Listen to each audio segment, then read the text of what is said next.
Halo semuanya, perkenalkan nama saya Heru Jayanto. Saya di semester ini dipercaya dan mendapatkan tugas untuk mengampu mata kuliah bisnis teknologi. Nah, di pertemuan pertama ini saya akan membahas mengenai perkembangan teknologi yang ada saat ini, terutama bagaimana teknologi yang ada ya itu mampu melakukan sebuah digital transformation yang secara tidak sadar transformasi itu mampu mengubah pengembangan di dalam dunia bisnis, terutama di dalam bisnis di dalam digital era saat ini. Sebelum saya lanjut, mungkin saya akan sedikit perkenalan kepada teman-teman semuanya. Jadi perkenalkan, nama saya Heru Jayanto. Saat ini selain mengajar, saya juga sebagai co-founder dan juga operation manager dari Sociopreneur Indonesia, salah satu social enterprise yang berfokus kepada membangun responsible ecosystem social entrepreneurship di Indonesia. Jadi nanti kalau teman-teman ada ketertarikan atau keinginan untuk membangun bisnis berbasis sosial atau social entrepreneurship atau inisiatif sosial, mungkin kita bisa berdiskusi di lain waktu. Nah, selain itu, kesibukan saya juga pengajar online di Haruka Edu, di tim riset di BRI Microfinance Center, dan juga saya mentor di Bank Indonesia, khususnya Bank Indonesia Inovasi. Dan background saya adalah di IT, ya, mungkin teman bisa lihat, dan ini nomor kontak dan juga nomor HP saya. Jadi nanti ketika teman-teman ada mengalami problem atau ada yang ditanyakan terkait mata kuliah ini dan ingin berdiskusi lebih lanjut, bisa menghubungi saya di nomor yang tertera di slide ini. Oke teman-teman, saya ingin memperlihatkan sebuah fenomena ya. Jadi saya yakin teman-teman juga sudah mengetahui fenomena ini dan bahkan mungkin sudah mengalami. Di sini teman-teman, saya memperlihatkan ada 5 buah perusahaan yang masing-masing ini secara tidak langsung itu merupakan sebuah perusahaan yang sudah menguasai dunia. Dan ingat teman-teman, apa yang membedakan perusahaan ini dengan perusahaan yang lain yang sebelumnya mungkin sudah menguasai adalah waktu. Ya, mereka hanya dalam waktu singkat, ya. Namun mereka adalah dengan menggunakan teknologi mereka mampu menguasai dunia. Contohnya yang pertama adalah Amazon. Di sini bagaimana Amazon mampu mengalahkan Walmart yang bisa dibilang adalah salah satu supermarket terbesar yang ada di dunia gitu ya, dan dia istilahnya dengan menggunakan teknologinya yang pada awalnya kalau teman-teman baca Amazon itu berasal dari sebuah toko buku di garasi gitu ya. Nah, namun lama kelamaan dia semakin berkembang dan akhirnya menjadi salah satu toko terbesar yang ada di dunia. Kemudian yang kedua Airbnb. Ya, mungkin teman-teman juga udah tahu ya, walaupun di masa pandemi ini Airbnb mengalami penurunan, tapi sebelum ada masa pandemi ini, teman bisa memperlihatkan bahwa Airbnb ini sebagai salah satu penyedia akomodasi yang terbesar di dunia. Dan ingat poin utamanya, teman-teman, di sini dia tidak mempunyai real estate, tidak punya bangunannya, dia hanya membuat platform ya, dan dia memsaring ekonomi, satu platform desain ekonomi, dan dia menyediakan akomodasi seluruh dunia. Tapi dia tidak punya satu rumah, dia tidak punya hotel satupun ya, namun dia bisa menyediakan akomodasi yang ada di dunia. Yang ketiga adalah Netflix. Ya, ini mungkin tontonan yang paling teman-teman lakukan saat ini mungkin ya, ketika masa pandemi, apalagi bioskop masih tutup gitu ya. Dan menariknya adalah Netflix tidak punya bioskop. Nah, ini menarik sekali.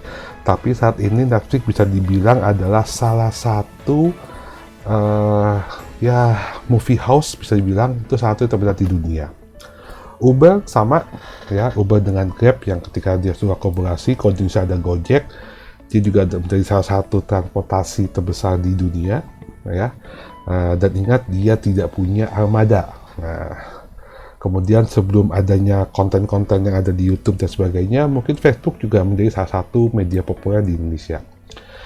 Dan yang apa yang ada teman-teman perhatikan yang ada di tengah di sini, ya, yang buat dia hebat adalah apa?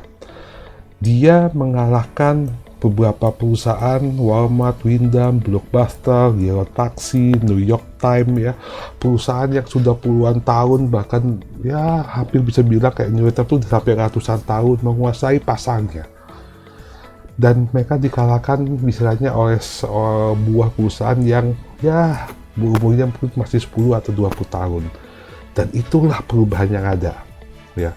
Bisa dibilang perusahaan yang sudah kokoh, ya, perusahaan yang sudah bertahun-tahun menguasai dunia pun bisa kalah dengan perusahaan yang masih baru. Dan apa kekuatan mereka? Teknologi. Nah, kata kuncinya ada di situ. Saya ambil contoh sederhana teman-teman, yaitu bagaimana Netflix menguasai. Ya, di sini bisa dilihat teman-teman bagaimana awalnya ada Blockbuster, ya, orang pinjam di rumah, kemudian entertain pindah ke rumah, ada personalized film recommendation, ada YouTube, gitu ya. Tapi di sini mereka bisa dikuasai oleh namanya Netflix, ya. Semua perkembangan yang ada industri film dari tahun 85 sampai 2013, ya, itu dikembangkan ulang oleh Netflix, ya, berdasarkan kebutuhan customer. Sehingga kalau teman-teman kan kalau nonton Netflix ada profilnya, siapa usernya, dan dia akan menampilkan video-video ataupun film yang sesuai dengan minat kita. Ya, itu suatu hal yang mungkin tidak bisa kita nikmati di televisi misalnya. Kita bisa milih sesuai dengan, kalau kita suka drakor, kita bisa nonton film drakor, kita nonton film action, kita bisa nonton action, dan sebagainya. Sangat customized sesuai dengan perilaku manusia. Nah, ada yang menarik teman-teman terkait dengan dunia bisnis saat ini, apalagi dengan dunia teknologi saat ini, yaitu perbedaan bisnis dulu dengan sekarang. Kalau teman-teman lihat di poin yang pertama, di out model, bagaimana zaman dulu itu bisnis yang bisa memenangkan persaingan adalah ketika bisnis besar memakan bisnis kecil. Maka diibaratkan ikan hiu atau ikan paus memakan ikan kecil, ibaratnya adalah seperti itu. Dan ini sudah berlangsung kurang lebih tahun 58, mungkin 60 tahun yang lalu. Kemudian dunia bisnis berevolusi, ya. Kemudian evolusi adalah organisasi atau bisnis yang bisa bergerak dengan cepat itu akan mengalahkan yang slow atau yang lambat. Nah, itu bergerak kurang lebih 30 tahun. Dan sekarang bisnis yang bisa memenangkan persaingan adalah bisnis yang berinovasi. Kata kuncinya adalah inovasi.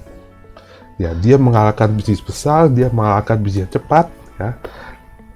Itu adalah siapa? Yaitu organisasi atau bisnis yang selalu berinovasi. Dan itulah fenomena digital transformation saat ini.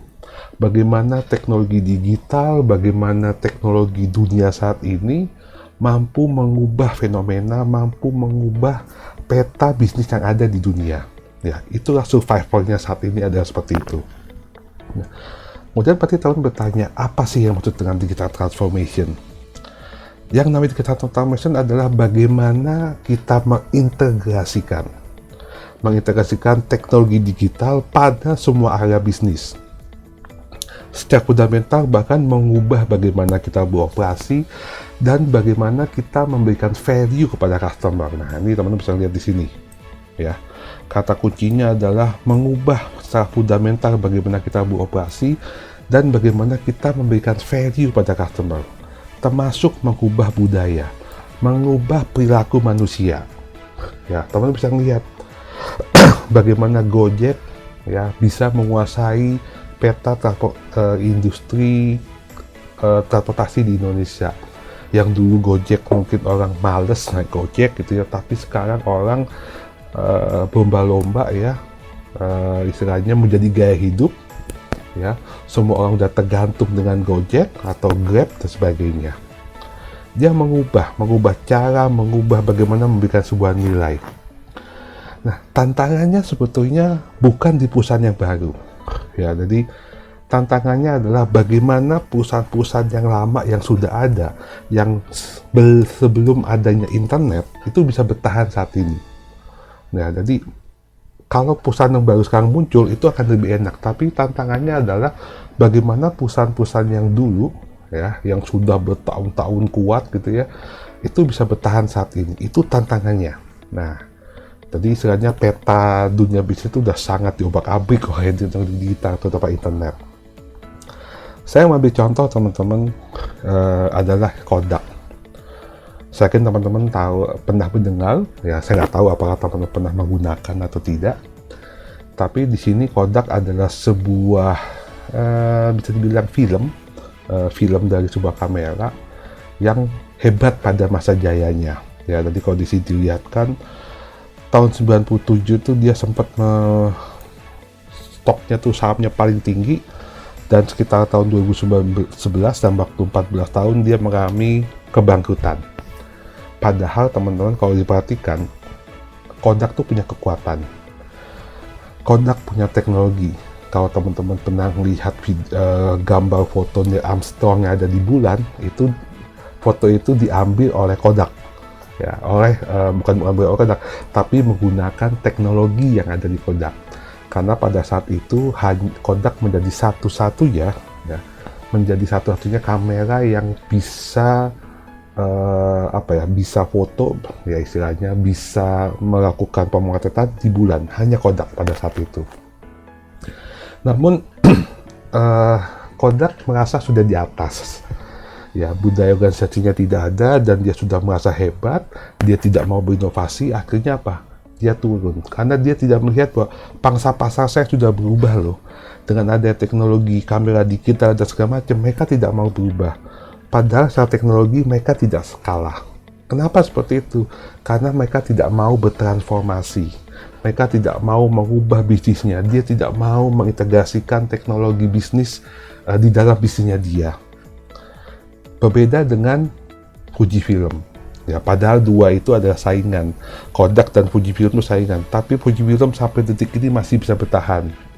Ya, apa yang membedakannya? Inovasi.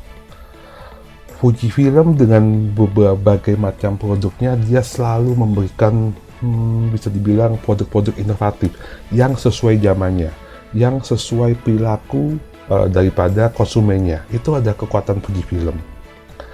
Sama dengan di Indonesia teman-teman.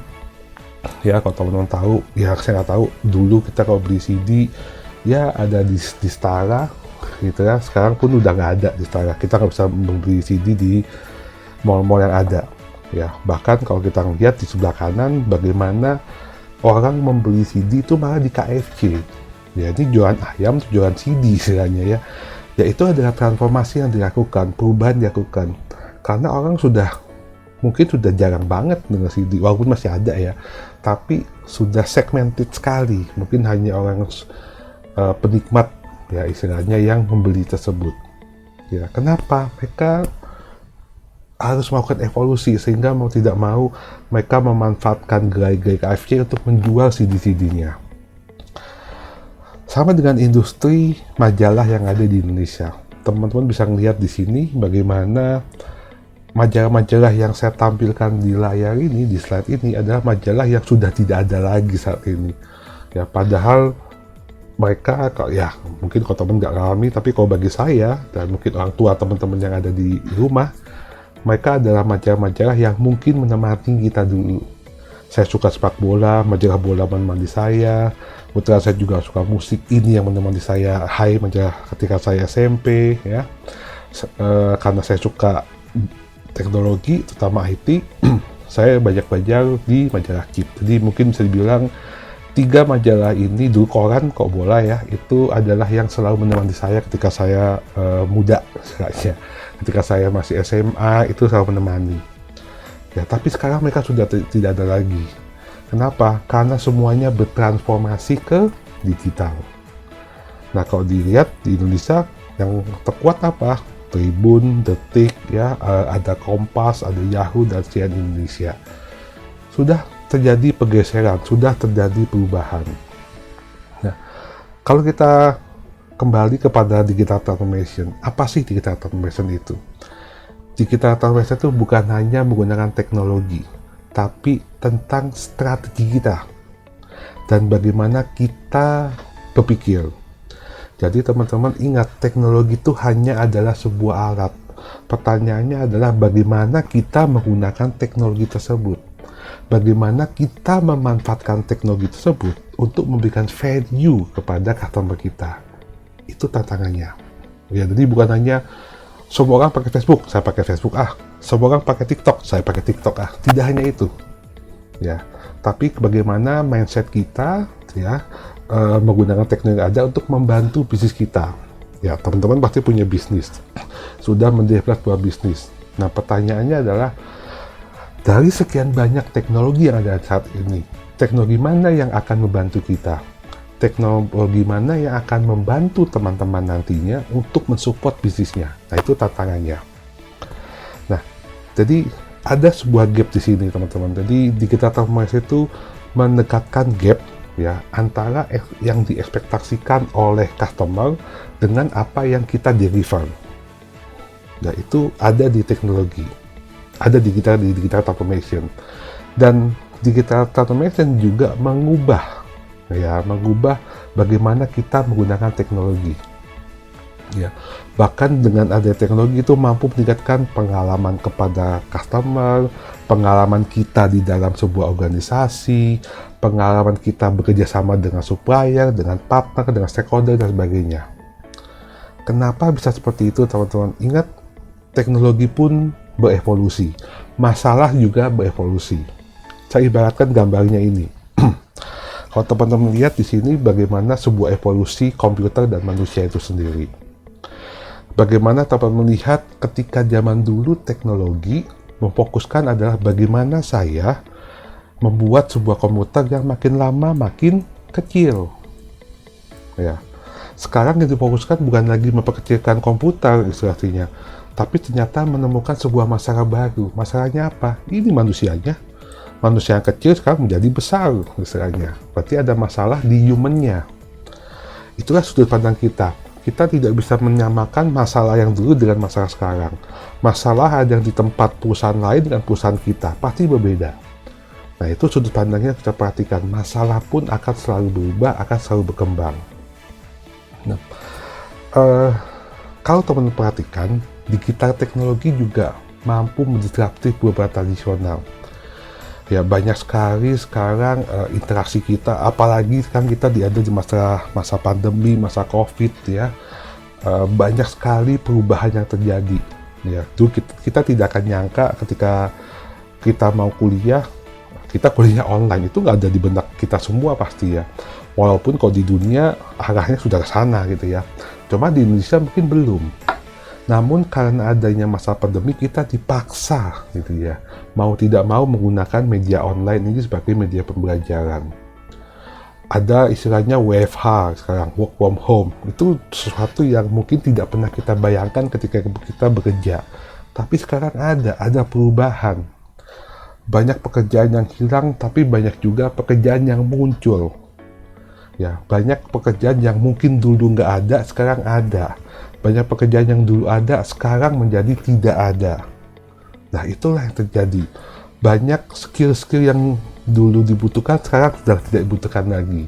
Dulu tidak dibutuhkan, sekarang dibutuhkan lagi. Akibat apa? Teknologi, teman-teman. Jadi di sini saya memperlihatkan bahwa teknologi itu luas banget dan bagaimana kita menyikapi teknologi tersebut. Itu yang paling penting. Bagaimana kita bisa menggunakan teknologi itu untuk mendukung kita sendiri sebagai manusia dan mendukung bisnis kita ke depannya. Nah, kalau kita berbicara masalah digital transformation, teman-teman semua, ada 5 domain yang bisa kita lihat di sini. Bagaimana teknologi mengubah bisnis. Yang pertama adalah customer, yang kedua adalah competition, yang ketiga adalah data, 4 innovation, dan kelima adalah value. Ini akan kita bahas satu persatu. Ya, kita bahas dulu yang pertama, yaitu customer. Di sini keywordnya adalah from passive target to dynamic network. Bagaimana network itu berubah sekali. Kalau dulu teman-teman, kita sebagai perusahaan, kita mempromosikan misalnya atau memberikan sebuah value berjualan hanya dengan satu mass production atau mass communication. Kita tampil di TV, udah kita sebar. Orang bisa melihat, kita pasang baliho, kita pasang koran, ya itu massal. Kita nggak tahu siapa jumlah yang membaca, sekarang kita nggak tahu. Tapi sekarang, bagaimana orang bisa menemukan produk kita atau menemukan brand kita atau bisnis kita itu dari berbagai macam media. Ada dari komen Instagram, komen Facebook, komen Twitter, ada dari blog, ada dari YouTube, forum, dan sebagainya. Jadi channel orang menemukan produk kita itu udah bermacam-macam. Nah, pertanyaannya, kita mau ada di mana sekarang? Apa strategi kita menghadapi itu?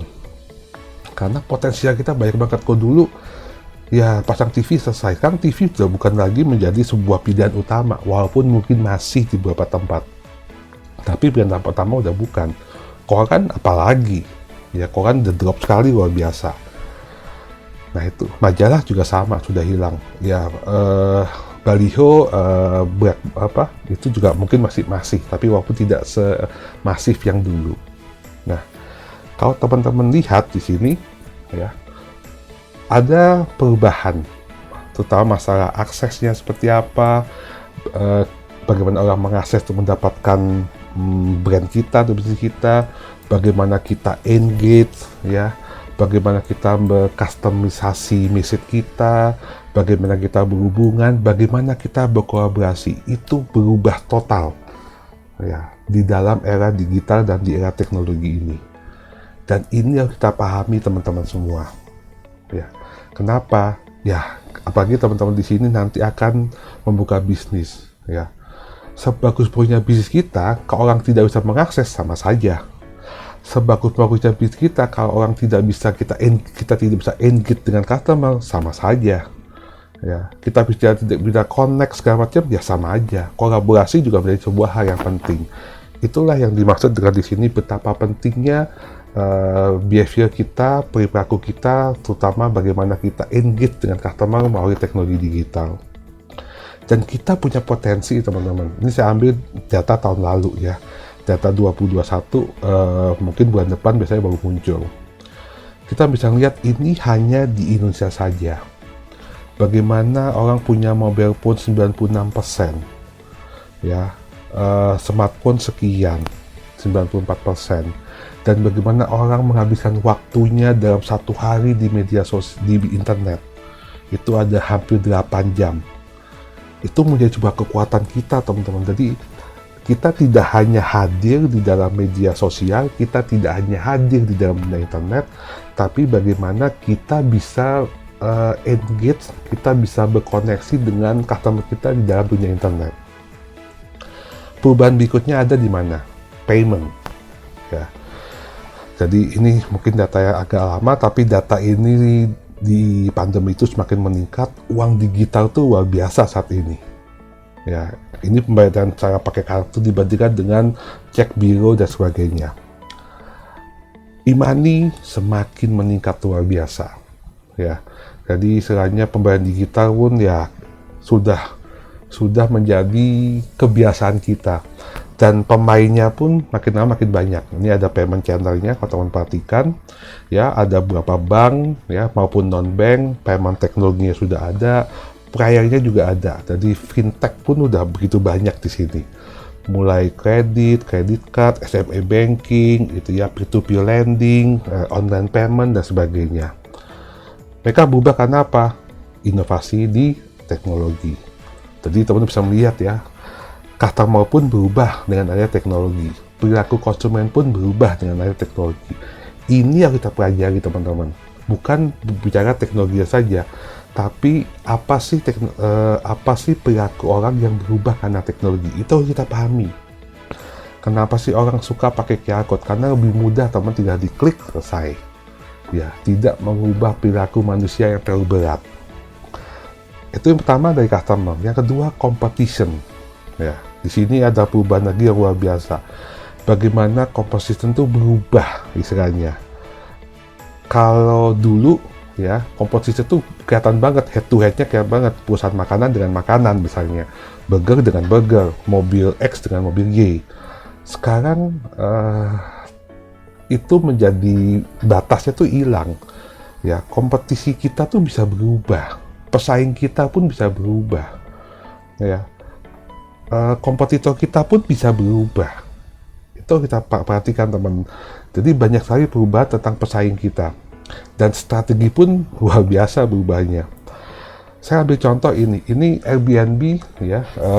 Ini kisah mungkin sebelum adanya pandemik teman-teman. Bagaimana dia benar-benar mengubah sistem penghotelan yang ada di dunia ya, yang dikuasai oleh hotel-hotel ternama gitu ya. Hadirnya Airbnb, Agoda ya, ini kan mengubah semua. Ya, mereka yang aslinya adalah produk, saingannya kan adalah platform, karena yang dijual di Airbnb adalah platform. Ya. Dan kita bisa melihat ini teman-teman, bagaimana dua kompetitor itu malah sekarang menjadi satu. Ya, kalau dulu mungkin teman-teman ingat bagaimana ketika Gojek mulai berantemnya dengan Bluebird, banyak demo di sana sini. Ya, tapi sekarang mereka berdua ya damai istilahnya, bersatu. Ada Go Bluebird. Ya, itu adalah sebuah strategi bagaimana kompetitor itu sekarang malah dianggap sebagai teman. Nah, itu luar biasa. Kemudian ya di masa pandemi ini Halodoc luar biasa ya. Bagaimana Halodoc berkolaborasi dengan Gojek ya. Gojek juga punya GoMed dan segala macam. Bagaimana Halodoc juga sebagai platform bekerja sama dengan dokter ya, dengan rumah sakit dan sebagainya. Yang dijual saingannya adalah platform. Bahkan mungkin kalau tidak ada pandemi gitu ya, yang ditakutkan rumah sakit kan itu siapa? Halodoc bisa jadi. Ya, jadi terlepas sekarang ada pandemi apa enggak ya. Kalau sekarang pandemi kan situasinya beda lagi. Itu yang kedua, teman-teman, masalah kompetitor. Yang ketiga adalah masalah data. Nah, ini kekuatan utama. Data itu menjadi sebuah kekuatan utama di masa teknologi saat ini, di masa digital. Kalau tadi teman ingat, apa bedanya mass communication dengan yang ada di customer networking? Orang masang iklan di TV, masang iklan di koran, kita tidak tahu efektif apa tidak. Tapi ketika orang masang iklan di dalam media sosial, kita bisa mengukur. Kita bisa melihat dampaknya. Kita bisa melihat efektivitasnya secara langsung. Kita bisa membuat sebuah iklan, target marketnya clear, jelas. Itu yang tidak dimiliki oleh mass communication. Jadi data itu luar biasa. Ya, data itu kalau bagi orang yang hidup di teknologi, data itu sebuah harta karun ya. Data itu yang bisa membangun kita strategi ke depannya. Bagaimana data yang ada kita ubah ya di poin nomor 2 menjadi sebuah apa? Informasi. Ya, itu data. Jadi kalau masih teman-teman ingat, kenapa banyak orang pengguna WhatsApp mau pindah misalnya? Karena mereka ketakutan karena data WhatsApp dengan Facebook akan digabung, isunya seperti itu. Orang takut datanya bermasalah. Ya, karena apa? Data yang dikumpulkan dari customer itu bisa diapa-apain. Bisa digunakan banyak hal, ya, baik untuk positif, bahkan sampai yang negatif pun bisa. Itulah value of data yang luar biasa saat ini. Makanya, data menjadi sebuah new oil, minyak bumi baru. Karena data itu menjadi sebuah kunci untuk memenangkan persaingan. Bahkan Harvard Business Review mengatakan bahwa ketika data itu menciptakan ya advantage dalam berhal berkompetisi. Wah, itu luar biasa banget. Jadi dengan ada teknologi membuat data menjadi lebih powerful ya dibandingkan dengan sebelumnya. Saya ambil contoh teman-teman, saya suka banget dilakukan oleh Netflix ya. Bagaimana Netflix melahirkan serial barunya yaitu House of Cards. House of Cards itu sebetulnya serial yang dulu pernah diproduksi, tapi diproduksi ulang oleh Netflix. Nah, bagaimana dia menciptakan ini? Dia menggunakan big data, ya. Dia istilahnya mencari subscribernya, menganalisis apa yang disukai subscribernya, ya, sehingga dari data tersebut dia olah, oh kayaknya cocok movie-nya seperti ini. Akhirnya dia buat lagi House of Cards. Dan dia 2 season dengan 13 episode dan itu dampaknya luar biasa. Jadi ini hasil-hasilnya. Jadi bagaimana dia menggunakan data untuk bisa membuat sebuah serial baru di dalam Netflix. Nah, itu kuatannya di situ. Gojek apalagi. Gojek itu benar-benar menggunakan data di dalam semua aspek bisnisnya yang dinamakan dengan big data.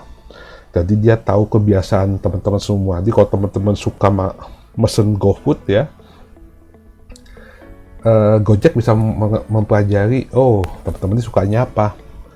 Teman mesen itu paling banyak pagi, siang, sore, malam, dan sebagainya. Bahkan Google ya, tanpa teman-teman kasih share log dan alamat, Google tahu tempat di mana teman-teman tinggal.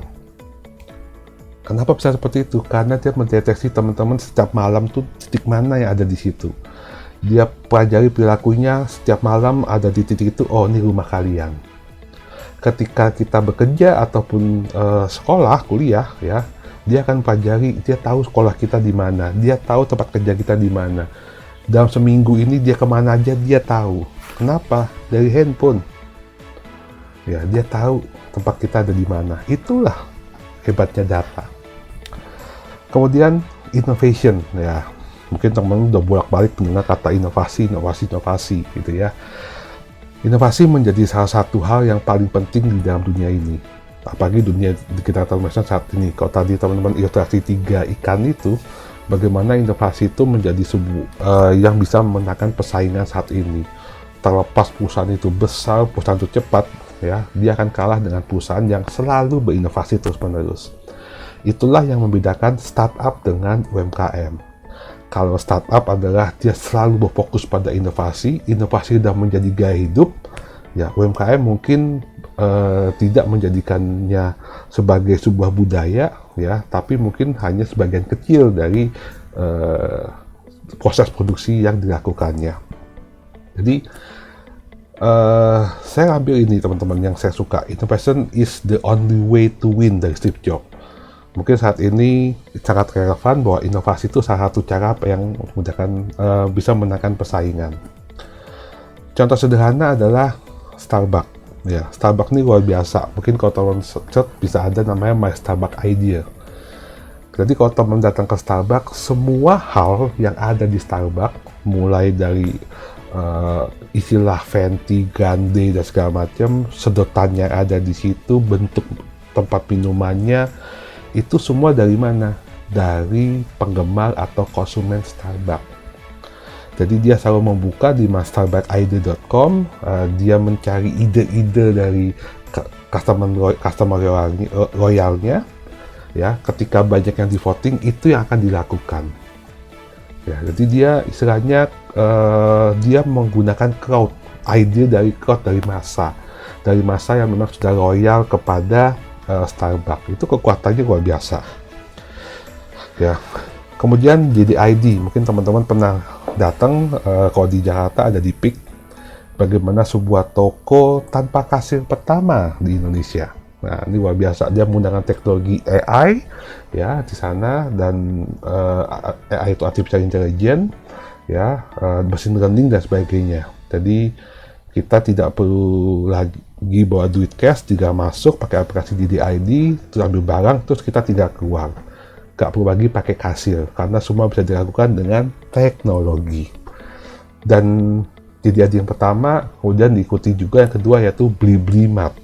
Ya, itu juga sudah ada di Jakarta. Inovasi berikutnya, saya paling suka teman-teman, mungkin teman bisa mencari di ini adalah A Day Without Cooper. Sebuah inovasi marketing yang dilakukan oleh Burger King. Ya, jadi ini agak nyeleneh, tapi buat saya ini cerita yang sangat luar biasa. Yaitu diawali bagaimana setiap tahun itu McDonald satu hari dalam 1 tahun dia menyumbangkan hasil penjualannya untuk kegiatan sosial. 1 hari dalam 1 tahun. Ini terjadi di McDonald Argentina. Nah, pada tahun tersebut, 2019, kalau saya tidak salah, McDonald menyumbangkan penjualannya untuk membantu anak-anak yang kena kanker. Ya, jadi dia membantu tersebut, dan dia akan mendonasikan penjualan pada 1 hari tersebut, ya, untuk mendonasikan pada anak-anak yang kena kanker. Nah, yang menarik adalah apa yang dilakukan oleh Burger King. Dia tahu kompetitornya melakukan seperti itu, yang dilakukan Burger King apa? Dia malah mendukung. Jadi Burger King membuat sebuah gerakan A Day Without Whopper. Whopper itu kan burger khasnya Burger King ya. Ya, kalau Burger King kan Big Mac. Kalau McDonald kan Big Mac. Jadi di sini dia adalah yang dilakukan adalah eh, ketika orang datang kepada Burger King, ya, dia bilang hari ini kami tidak menjual burger. Kalau konsumen mau burger, silakan datang ke store kami yang ada di depan, yaitu adalah McDonald. Itu luar biasa, orang kaget semua. Ya, dia mencanangkan adalah a day without Whopper. Nah, yang menarik apa teman-teman semua di sini? Hari itu penjualan Whopper atau Burger King nol, karena dia tidak menjual apapun. McDonald memecahkan rekor penjualan terbesar di Argentina pada saat itu, 73.437 Big Mac. Dan itu menjadi sebuah rekor nasional di Argentina. Dan dampaknya mungkin bagi si Burger King hari itu dia merugi, tapi value yang dia ciptakan itu sangat melekat di customer. Sehingga besoknya orang kembali lagi datang customer dan dia mengapresiasi. Karena misinya dia bukan sekedar visi dari Burger King adalah bagaimana dia mensupport, bukan dia membantu si McDonald ya, tapi mensupport bagaimana McDonald punya misi sosial. Itu misi sosial itu yang dijadikan highlight oleh Burger King. Kemudian yang kelima adalah value. Ya, value menjadi sebuah penting di sini teman-teman. Jadi bagaimana kita menjadi awalnya defensif menjadi adaptif. Nah, yang paling penting adalah adaptif. Teman-teman punya bisnis saat ini, oke. Kita tidak tahu 1-2 tahun yang akan datang. Pertanyaannya adalah ketika terjadi perubahan, kita seperti apa? Kita harus adaptif. Ya, banyak orang ketika sebelum ada pandemi, ya, ketika pandemi datang dia bingung. Ya, nah, mindset entrepreneur adalah selalu beradaptasi. Dengan ada perubahan, itu adalah tantangan bagi kita, dan itu adalah peluang bagi kita, sehingga kita harus siap beradaptasi. Perusahaan yang bisa tetap bersaing adalah perusahaan yang selalu beradaptasi di setiap perubahan. Itu paling penting. Nah, apa yang pengen saya sebagai contoh teman-teman? Mungkin teman-teman pernah mendengar ini atau pernah tahu ada sebuah museum di New York yang namanya Metropolitan Museum of Art New York. Museum yang sudah berdiri tahun 1870, yang sudah sangat lama, ya. Dan museum itu sebetulnya dulu tuh setiap tahun selalu ramai dengan perkiraan 6 juta pengunjung setiap tahunnya. Tapi lama-kelamaan pengunjungnya menurun, bahkan hilang. Anak generasi muda sudah tidak mau datang ke museum, males katanya. Ngapain gua datang ke museum? Ya, kuno istilahnya, sangat kecil sekali. Nah, tapi apa yang diubah di museum itu? Dia menggunakan teknologi, ya, dia meng-fresh semua teknologi fasilitasnya. Dia berikan semacam kayak Google Map, dia memberikan semacam QR code, virtual reality, augmented reality di dalam museumnya, sehingga dia mengajak orang-orang untuk bisa menggunakan teknologi yang luar biasa. Dia mendigitalisasi semua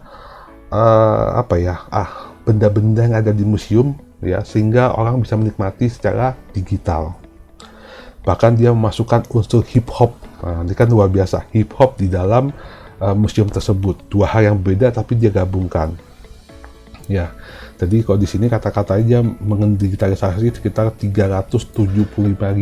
Wah, ini banyak banget ya di sini.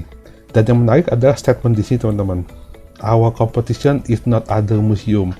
Kompetitor kami saat itu adalah Netflix, Candy Crush. Jadi dia merasa kompetitor kami itu bukan antar museum saat ini, tapi adalah Candy Crush dan Netflix.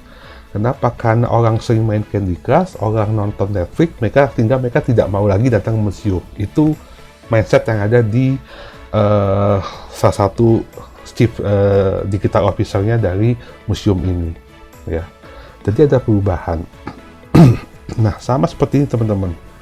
Bagaimana marketplace, saya ambil contoh Tokopedia pun melakukan perubahan. Orang dulu datang melakukan kegiatan keuangan di mana? Di bank. Sekarang kita bisa melakukan kegiatan keuangan di mana? Tokopedia. Orang bisa nabung emas, ya. Orang bisa kebutuhan finansial kita bisa, investasi kita bisa, mau pinjam uang pun bisa, istilahnya. Kita tidak lagi di bank. Bank bukan lagi gedung besar, tapi bank itu secara fisik sudah hilang, digantikan prosesnya dengan apa? Dengan handphone.